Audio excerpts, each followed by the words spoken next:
Tere tulemast teise maailmasõja aegsesse Jõgeva linna, Eesti külma pealinna. Varsti pärast teise maailmasõja puhkemist püstitas külmataat Jõgeval ka Eesti kõigi aegade külmarekordi, -43,5. Jõgeva arengule andis suure impulsi see, et aastal 1876 sai Jõgevast raudteelinn. Igal juhul ajalugu läks nõndamoodi, et laiuse jäi üha rohkem kõrvale ja Jõgevast kujunes aegamööda piirkonna kõige tähtsam keskus. Jõgeva on üks neid Eesti linnasid, mis sai teise ilmasõja käigus kohutavaid purustusi. Maha põles julgelt 40% hoonestusest. Jõgeva raudteejaama hoone enne teist maailmasõda 1930. aastatel. Sama hoone 1941. aasta sõjakatastroofi järel.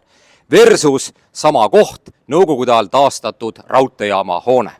Vaade raudtee poolt suurele tänavale enne teist maailmasõda.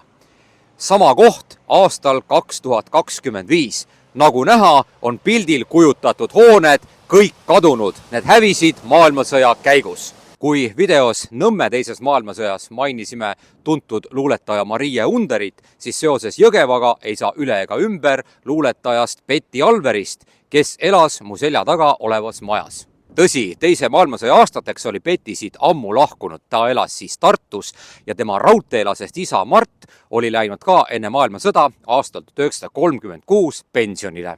Jõgeva linna kohta oli Nõukogude ajal käibel selline mõistatus, mis linnaga on tegu.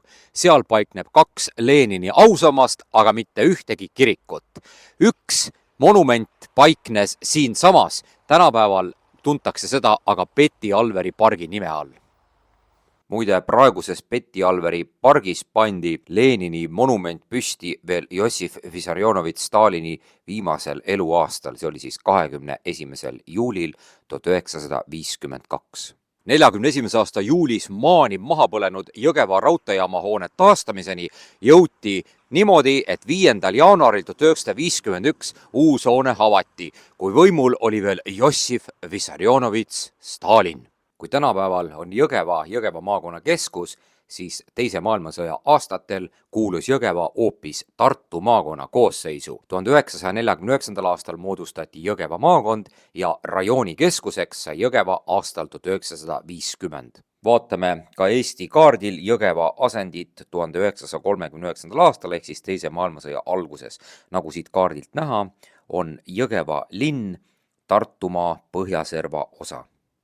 Jõgeva arenguloos on tähtis oktoober 1919, mil Jõgeva alev eraldus siis Jõgeva vallast ja sai siis omaette omavalitsusüksuseks. Samal aastal nimetati senine Laisholmi rongipeatus ümber Jõgeva raudteepeatuseks ja võib mainida seda, et kui Jõgevast sai alev ehk siis aastal 1919, siis elas siin üle 800 inimese ja siin oli 95 maja.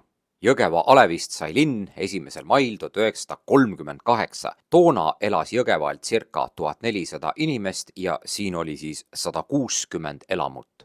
Muide, pärast seda, kui Jõgeva oli 1. mail 1938 linnaks saanud, saatis Jõgeva linnavolikogu tänukirja president Konstantin Pätsile ja see tänukiri annab meile ilmekalt aimu sellest, et Pätsi isikukultus Eestis oli ikkagi arenenud kõrgel tasemel. See tänukiri oli siis selline: kõrge aulisele Eesti Vabariigi presidendile. Jõgeva linnavolikogu, olles oma pidulikul koosolekul alevi linnaks nimetamise puhul, õnnitleb teid kui Eesti riigi loojat ja suurt juhti ja avaldab südamlikku häädmeelt ning tänu omavalitsuse elu ümberkorraldamisel tehtud tõhusa töö eest. Mu selja taga paikneb Jõgeva üks auväärsemaid hooneid, Jõgeva majandusühisuse hoone.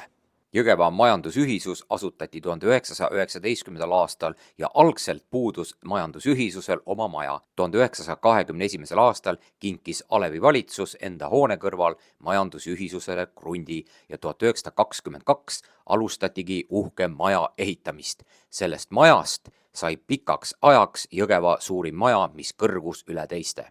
Sealpool paikneb ajalooline Jõgeva turuplats. Seisan umbes täpselt samas kohas, kus 4. septembril 1939 viibis Eesti Vabariigi president Konstantin Päts. President Konstantin Päts külastas Jõgeva linna 4. septembril 1939 ja ta tuli siia Jõgeva linna visiidile Tartust. Kogu Pätsi ringsõidus oli tunda kärsitust ja kiirustamist. Oli ju 3 päeva varem, 1. septembril, puhkenud Euroopas suur sõda. Turuplatsil oli üles rivistatud eriorganisatsioonide esindajad lippudega. Kõnega tervitas presidenti linnavanem Võsu. Mida siis vabariigi president Konstantin Päts Jõgeva rahvale oma visiidi käigus 4. septembril 1939 ütles? Ta proovis neid rahustada ja kinnitada, et Eesti Vabariigi tulevikuga on kõik korras. Päts ütles nõndamoodi: meie oleme aga oma riigi nii seadnud teiste hulgas, et meil pole karta sõjakeerisesse sattumist, sest tahame kõikidega rahus läbi saada. Selles hoones Suurel tänaval paiknes veel Teise maailmasõja aastatel Jõgeva linnavalitsus. Kulunud hoone lammutati aastal 1986, sama paik aastal 2025. See maja, kus töötas Jõgeva alevi ja hiljem linnavalitsus, oli üks Jõgeva vanemaid majasid üldse. Seal tegutses Kabala kõrts, mida pidas siis August Kabala, ja kõrts tegutses selles majas 1918. aastani. Hiljem koliski sinna siis Jõgeva alevi valitsus. Maha lammutatud linnavalitsuse hoone asemele tehti 1980. aastate lõpus siis teenindusmaja, kus praegu tegutseb Jõgeva vallavalitsus. Jõgeva peatänav Suurtänav kandis algselt hoopis Kivitee nime. Nõukogude ajal tunti seda tänavat aga kommunist Viktor Kingissepa nimelise tänavana. Ja kui rääkida nõukogudeaegsetest Jõgeva tänava nimetustest, siis võiks mainida, et Aia tänav kandis kosmonaut Juri Gagarini nime ja praegune Pargi tänav, mis Eesti ajal oli Turu tänav, oli hoopis Nõukogude tänav. Iseseisva Eesti Vabariigi lõpul ehk siis 1940. aastal oli Jõgeval lausa 60 kauplust ja väike äri. 1500 elanikuga linna kohta on see ju väga märkimisväärne arv. 28. septembril 1939 sõlmiti Eesti ja Nõukogude Liidu vahel niinimetatud baaside leping, mille alusel tulid siis 25 000 punaväelast Eestisse baasidesse ja algas niinimetatud baaside aeg. Baaside ajastul 1940. aasta jaanuaris tabas Eesti Vabariiki hirmus külma laine ja see oli otse kui ärevate 1940. aasta suvesündmuste sissejuhatus. 17. jaanuaril 1940 mõõdeti Jõgeval lausa 43,5 kraadi külma ja selle hirmsa külmalaine kohta võib öelda veel seda, et lausa legendaarseks on saanud teade, et Petseri raudteejaamas külmunud ära vagunitäis viina ja et linnud langenud lennult surnutena maha. Petseri politseiplatsil olevat pesakondade kaupa külmunud ära vareseid ja põldpüüsid. Piibe maanteel Jõgeva ääres paikneb niinimetatud külmasammas, mis mäletab siis neid aegu, kui Jõgeval püstitati Eesti külmarekord. Minu paremal käel paikneb Jaama tänav 5 hoone. Siin tegutses Eesti Vabariigi aegadel Jõgeva jaoskonna kohtunik. Keset ärevat baaside aega elati Jõgeval ka tavapärast elu. Ajalehest Uus Eesti võisime 3. märtsil 1940 lugeda artiklit pealkirjaga Varastati 1100 krooni maksev sugutäkk. Oli siis asi selles, et 1. märtsil 1940 Jõgeva laadapäeva ajal varastati Jõgeva jaoskonna kohtu hoovist Lustivere vallast pärit oleva mehe sugutäkk ühes rakmetega. Läks mõni päev mööda ja 11. märtsil 1940 kirjutati ajalehes Uus Eesti, et Jõgeval varastatud kallihinnaline 5-aastane sugutäkk on saadud kätte Kuremäelt. Jah, tõepoolest uskumatu lugu. Sugutäku vargus Jõgeva jaoskonna kohtu hoovis. Jõgeva raudteejaama hoone taga paikneb legendaarne hobupostijaama hoone, kus Eesti Vabariigi aegadel tegutses Kaitseliit. Nõukogude ajal oli siin aga teedevalitsus. 16. juuni 1940 esitati Moskvas Eesti saadikule nõue, et Eestisse tuleb lasta täiendavad Nõukogude väed ja Eestis tuleb kujundada Moskvale meelepärane valitsus. Ja juba 18. juunil 1940 võtsid Nõukogude väed Jõgeval üle endises hobuposti jaamas paiknenud Kaitseliidu ruumid koos seal asunud Jõgeva malevkonna relvadega. Peale hobuposti jaama anti Nõukogude vägede käsutusse veel ka Jõgeva rahvamaja, siis samuti Suurel tänaval paiknenud äsja valminud ühispanga hoone ning veel ka näiteks linnavanema August Meose maja. 1930. aastate lõpus ehitati suurele tänavale uhke pangahoone. See maja elas teise maailmasõja õnnelikult üle. Pangahoone kõrval paikneb lühikene tänav, mille nimeks on Põik tänav. Muide, aastani 1924 kandis see Põik tänav hoopis Juudi uulitsa nime. Jõgeva raudteejaama vahetus läheduses paikneb Jõe tänav ja Jõe tänav 1 on endise linnavanema August Meose maja. See maja elas teise maailmasõja õnnelikult üle. Majaomanik August Meos oli 1929–34 olnud Jõgeva alevi vanem ja muide ta arreteeriti teise Nõukogude okupatsiooni alguses 21. novembril 1944 ja ta suri 1946. aastal Tallinna vangimajas. Kesktänava algus aastal 2025. Enam-vähem sama koht teise maailmasõja eel. Siin paiknes linnavanem Johannes Võsu uhkem maja. Jõgeva pikaaegse alevivanema Johannes Võsu maja Kesktänaval peeti Jõgeva kõige ilusamaks majaks. See maja elas õnnekombel sõja üle ja hävines alles 1991. aastal tulekahju käigus. Eesti Vabariigi aegne linnavanem Johannes Võsu ei saanud kaua enam töötada. Juba 15. juulil 1940 lahkus ta ametist. 27. juulil 1940 määras oma käskkirjaga siseminister Maksim Unt uueks linnavanemaks kingsepp Aleksander Vähi, kes vabariigi ajal oli riigivastaste tegevuse eest kinni istunud ja muide ikka ja jälle räägiti, et Vähi olevat olnud väga napsulembene mees. Muide, juba esimesel Nõukogude aastal sekkus Jõgeva ärevatesse sündmustesse mees, keda rahva seas kutsuti Munajussiks. Munajuss oli siis üks munakaupmees Jõgeval, kes omal ajal oli olnud värske siseministri Maksim Undi koolivend. Mitmed Jõgeva mehed saatsid Munajussi Undi juurde rääkima, et pandagu Jõgeval ametisse ikka autoriteetseid inimesi, mitte aga joodikuid, sest tõepoolest Jõgeva ametnike hulgas olevat esimesel Nõukogude aastal olnud lausa sopajoodikuid. 14. juuni 1941. Ka Jõgeva raudteejaam on selleks kohaks, kuhu kogutakse kokku küüditamisele määratud inimesed. Küüditamise ohvrite mälestamiseks on endise Hobuposti jaama ette parki paigaldatud 1994. aastal mälestuskivi. Jõgeva linnast endast küüditati 1941. aastal muide 16 inimest. Üks tuntumaid küüditamisohvreid Jõgeva linnast oli Jõgeva jaamaülem Anton Ludvig Kivik. Ta oli enne töötanud ka Narva raudteejaama ülemana. Pühapäev 22. juuni 1941 oli päikesepaisteline kuum ilm. Pärast Tallinna Ringhäälingu päeva uudiseid teatas diktor: anname edasi seltsimees Vjatšeslav Molotovi erakorralise teadaande. Molotov teatas siis sõja algusest. 22. juuni 1941. Jõgeva rahvast tabab kui pikselöögina teade, et Suur-Saksamaa kantsler Adolf Hitler on tunginud kallale Nõukogude Liidule. Hitler põhjendas seda vajadusega likvideerida Nõukogude Liidust lähtuv oht. 1912–13 aastani lühikest aega Jõgeval õpetajana tegutsenud Hans Kruus, vares Barbaruse valitsuse peaministri asetäitja, oli 1941. aastal Tartu Riikliku Ülikooli rektor.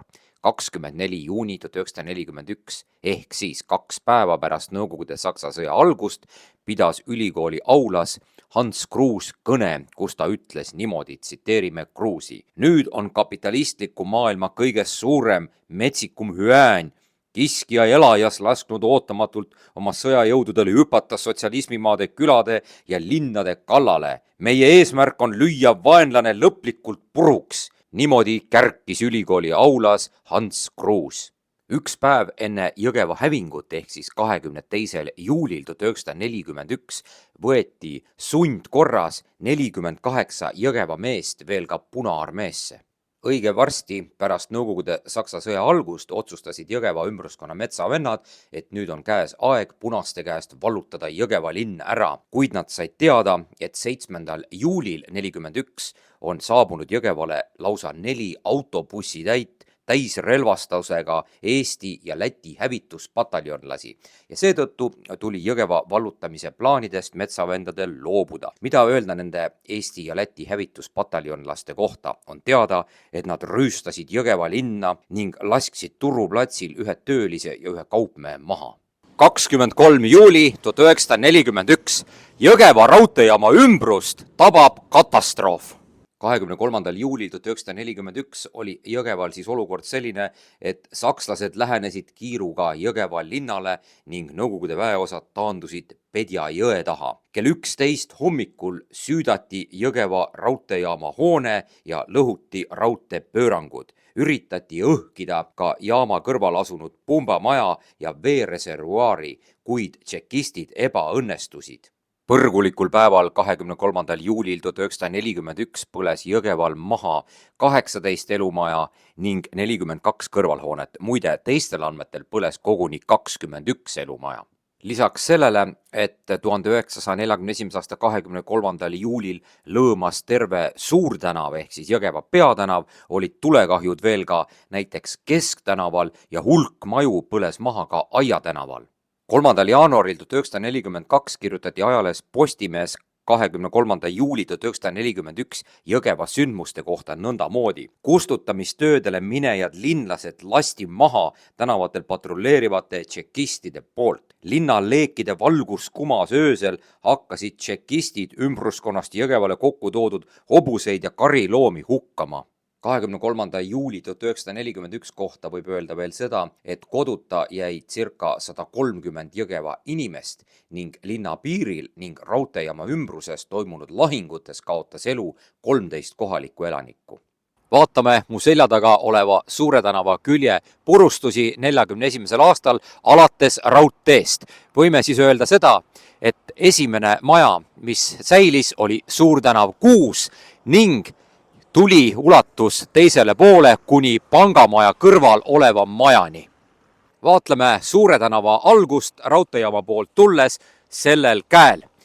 Peti Alveri pargis paiknes teise maailmasõja alguses niinimetatud Jaukeri apteek, see oli Suur tänav 2. See põles 1941. aastal maha. Kuidas siis sündis niinimetatud Jaukeri apteek?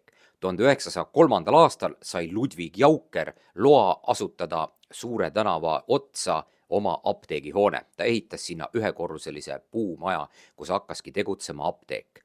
1932. kuni 40. aastani oli seal apteeker Ludvigi poeg Harald, kes muide 1937. aastal sai lausa farmaatsia doktoriks. Jõgeva suur kuushoone on üks väheseid hooneid siin Suure tänava alguses, mis teise maailmasõja üle elas. Tõsi, sõja ajal sai ta küll kannatada, kuid pärast sõda taastati. Vaatame, milline see hoone nägi välja pärast seda, kui siit oli üle käinud 41. aasta sõjamöll. Linnavalitsuse hoone vastas üle tee paiknesid teise maailmasõja aastatel Paul Jürmani kaupluse hooned. Jõgeva rahva ehmatuseks oli Jürmani hoonete kompleks esimene, kust kerkis must suitsusammas. Linnavalitsuse maja vastas olnud Jürmani segakauplusest sai talurahvas osta kõike, mida hing ihaldas. See oligi üldse Jõgeva esimene segakauplus. Linnavalitsuse maja vastas olnud Paul Jürmani kaupluse hoonete põlengu kohta võime mainida veel seda, et seal põles ära näiteks 2 vagunitäit suhkrut ja 1 vagunitäis nahku. Paul Jürmani maha põlenud hoonete asemel paikneb tänapäeval Jõgeva muusikakooli hoone. Jürmani majast lääne pool paiknes veel niinimetatud Joostimaja, mis samuti maani maha põles. Jüri Joost ehitas Jürmani maja kõrvale enda maja siis 1903. aastal ja ta hakkas talupidajatelt võit kokku ostma. Hiljem tegi ta sinna vorsti- ja limonaaditööstuse. Joosti maja hävines 41. aastas sõjamöllus. Suurel tänaval arenesid lausa apokalüptilised sündmused. Jürmani kaubahoonetest levisid sädemed ja süttis põhimõtteliselt terve Suur tänav. Muide, on räägitud, et Jõgeva uhke pangahoone pääses mahapõlemisest tänu Jõgeva tuletõrjujate ennast salgavale tööle. 1938. aastal avatud, kuid lõplikult 1939 valminud Arnold Matteuse projekteeritud pangamaja nägi siis valmimise järel välja taoline. Muide, Matteus tegutses Tartu linna peaarhitektina. Praeguse justiitsmaja ning raudteejaama vaheline piirkond, kus paiknes siis Leibergi ehk Jürmani kaubanduskompleks, nägi välja taoline. Suure tänava algus sellel pool sai siis alguse niimoodi, et Ernst Miller ehitas elumaja koos suurte aitadega, hiljem müüs ta selle Friedrich Leibergile ja Leiberg omakorda hiljem Paul Jürmanile. Kui need hooned 1941. aastal maani maha põlesid, kuulusid nad veel Jürmanile. Rahva seas tunti neid hooneid aga ka veel siis Leibergi kaupluse nime all. Jõgeva Aia tänava alguses paiknes teise maailmasõja aastatel niinimetatud Treubalti haigla. See maja hävines 1941. aasta sõja käigus ja tänapäeval paikneb umbes samas kohas Jõgeva kultuurikeskuse hoone. Aia tänava algusesse ehitati omal ajal siis suur hoone. 1906. aastal hakkas seal haigeid vastu võtma doktor Hermann Treubalt ja tema asutas sama maja teisele korrusele 4 voodikohaga erahaigla. Ka see maja hävines maailmasõja käigus. Jõgeva raudteejaama hoone hävingu kohta on aegade jooksul olnud mitmeid versioone. Näiteks 3. jaanuaril 1942 kirjutas ajaleht Postimees, et jaama hoone süütas Leedu tšekist nimega Varikunas. Kuna pole aga teada, et Leedu tšekiste oleks Jõgeval viibinud, siis see versioon on väga kaheldav. 31. juuli 1941 kirjutati ajalehes Postimees, et jaama hoone süütasid punategelased hävitusrongilt. Omakaitse aruannetes on aga kirjas, et jaama hoone süttis hoopis mürskude tagajärjel. Siin paikneb Jõgeva linna üks legendaarsemaid hooneid, Jõgeva tuletõrje seltsi maja ehk Pritsi maja. Tõsi, võrreldes teise maailmasõja aastatega on see hoone kaotanud oma uhke torni. Enne teist maailmasõda oli Pritsi maja selline. Tänapäeval näeb täpselt sama hoone välja aga hoopis taoline. 1908. aastal asutati Jõgeva tuletõrje selts, milles kujunes väga oluline organisatsioon ja 1921. aasta lõpul valmis Turuplatsi ääres kõrge torniga Pritsi maja ehk siis tuletõrje seltsi hoone ja seal hoones muide avati Jõgeva esimene restoran. 23. juulil 1941 hakkas siinsamas Pritsi maja kõrge torni tipus rohkem kui aastase vaheaja järel jälle lehvima sinimustvalge lipp. Oleme Jõgevalt mõni kilomeeter eemal legendaarsel Laiuse mäel. Taamal paistab Jõgeva linn. 23. juulil 1941 sai Laiuse mägi seotuks veel kord ka Jõgeva ajalooga. Nimelt siin paiknesid punaste suurtükid ja pärast seda, kui Pritsimaa tippu oli heisatud Eesti rahvuslipp, avasid punaste suurtükid Jõgeva linnale siitpoolt tule. Kannatada said veel mitmed Jõgeva majad. Esimene Nõukogude aasta ning 1941. aasta traagilised sündmused olid Jõgevale mõjunud siis niimoodi, et 1. detsember 1941 oli võrreldes 1940. aastaga elanikkond Jõgeval vähenenud lausa 24%. 1942. aasta algul ehk siis keset Saksa okupatsiooni sai Jõgeva linna juhiks Joosep Sild. Muide, silla kohta võib etteruttavalt öelda seda, et ta arreteeriti detsembris 1944 Haapsalus kommunistide poolt ja ta suri Venemaal vangilaagris. Juba 3. veebruaril 1942 oli Venemaal Permi oblastis koonduslaagris tapetud Alfred Sild ehk linnapea Joosep Silla poeg. Siin paikneb legendaarne Jõgeva kruusaauk. Ka sellel kohal oli teise maailmasõja ajal oluline tähtsus. Jõgeva kruusaaugu kohta räägiti Nõukogude ajal pikalt sellist juttu, mis leidis tee ka ajalookirjandusse, et 1941. aastal hukatud Jõgeva kruusaaugus sakslaste poolt ligi 80 Nõukogude aktivisti ja sõjavangi. Nende põrmud maetud hiljem siis ümber. 1965. aastal paigutati sinna siis mälestuskivi ja 1984. aastal uus mälestustahvel. On aga selles jutus väga palju kaheldud, et kas neid hukatuid seal tõesti nii palju oli. Nende sündmuste meenutamiseks paigaldati Nõukogude ajal siia Jõgeva kruusaauku ka mälestuskivi. Nagu siit pildilt näha, toimusid Nõukogude ajal legendaarses Jõgeva kruusaaugus leinamiitingud, mälestamaks väidetavalt seal hukatud Nõukogude sõjavange ning punategelasi. Muide, Saksa okupatsiooni kohta võib öelda seda, et Hobuposti jaama ja raudteejaama vahelisse parki ehk siis umbkaudu sinna, kus praegu paikneb küüditatute mälestusmärk, maeti 1941. aastal Jõgeval ja linna lähistel langenud Saksa sõdureid. 1942. ja 1943. aastal igatahes on viidud nende haudadele Jõgeval ka lilli ja pärgi. On aga räägitud, et hiljem olevat need langenud sõdurid välja kaevatud ja Saksamaale viidud. Siin lõpeb Jõgeva peatänav, Suur tänav. Veel teise maailmasõja aastatel paiknes sealpool Suure tänava lõpus Sae, Villa ja jahuveski Uku. Osaühisus Uku oli moodustatud aastal 1919. See oli Jõgeva esimene tööstuskoondis ja ühtlasi seni Jõgeva suurim tööstusettevõte. Teise maailmasõjaaegse Uku saeveski kohta võib öelda seda, et on teada, et 1942 Saksa okupatsiooni ajal töötasid seal Vene sõjavangid. Mu selja taga Suurel tänaval paikneb legendaarne Jõgeva seltsi ehk rahvamaja. Ka sellel majal oli teise maailmasõja sündmustikus oluline osa. Siin majas on viibinud väga paljud tuntud ajaloolised isikud. Jõgeva rahvamaja hakati ehitama 1908. aastal ja sellega sai seotuks ka selline mees, kelle nimi on Alexander Georg Nielander. See mees on siis kevadest tuntud köstri ehk Julk Jüri prototüüp. Ta tuli 1908. aastal Jõgevale ja asutas oma erakooli vast valminud rahvamajas ja 1912–13 aastani töötas seal koolis ka Hans Kruus. Seesama Hans Kruus, kes 1940. aastal sai Johannes Vares-Barbaruse valitsuses peaministri asetäitja koha. 100 aastat tagasi nägi 1908. aastal rajatud Jõgeva rahvamaja välja taoline. 30. oktoober 1942 oli ilus ja päiksepaisteline ilm.